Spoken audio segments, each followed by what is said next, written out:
Hi, my name is Elliott Woods. I'm a journalist based in Bozeman, Montana, and I'm on assignment right now in Colorado working on a story about horses and veterans, which is why you see all these saddles and things behind me.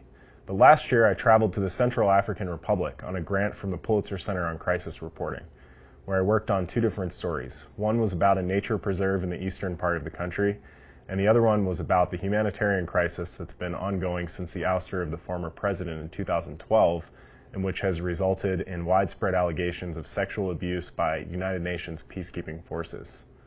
I'm going to tell you a little bit about both of those stories right now and show you some photos. The Chinko Project is a 38,000 square mile savanna and rainforest nature preserve in one of the most lawless corners of the world, in the eastern reaches of the Central African Republic, near the borders of Chad, Sudan, South Sudan, and the Democratic Republic of Congo. The preserve is one of the last blocks of contiguous habitat for several species that are threatened or endangered across much of their historic range, including the African wild dog, the forest elephant, and the Lord Derby's eland, a type of giant antelope.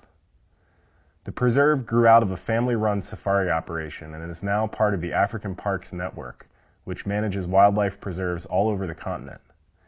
Chinko has a 50-year concession from the Central African Republic's government, but its future and the future of the wildlife that live there are anything but secure.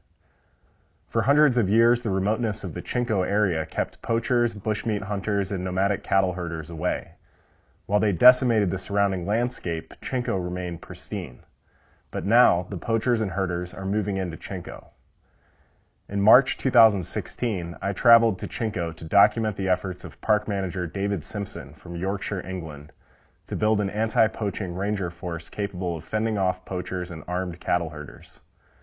I also spent time with lead researcher Thierry Abischer on an expedition into the bush to search for lion and wild dog tracks. Against the odds, in an almost impossible environment, Chinko is winning the fight against the poachers and herders, building an island of economic stability in a region that's infamous for uncertainty. You can read their story in the summer 2016 issue of the Virginia Quarterly Review. Away from the wilds of Chinko, the Central African Republic has been suffering a profound humanitarian crisis as a result of factional warfare following the ouster of former President Francois Bozize in 2012 by an alliance of predominantly Muslim militias from the north of the country. It didn't take long before the country's Christians and animists rose up to counterattack.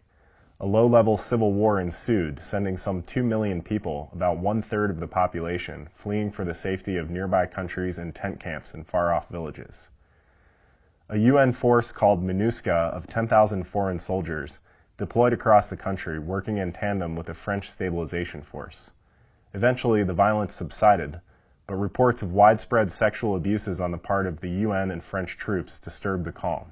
Tragically, most Central Africans I spoke with felt that they were in a position where they desperately needed and wanted the security offered by the UN troops, despite the abuses. I found a number of women who had been left alone with the infants of peacekeepers. They hoped the UN would help them with money for their babies, but none of them expected they'd ever see it.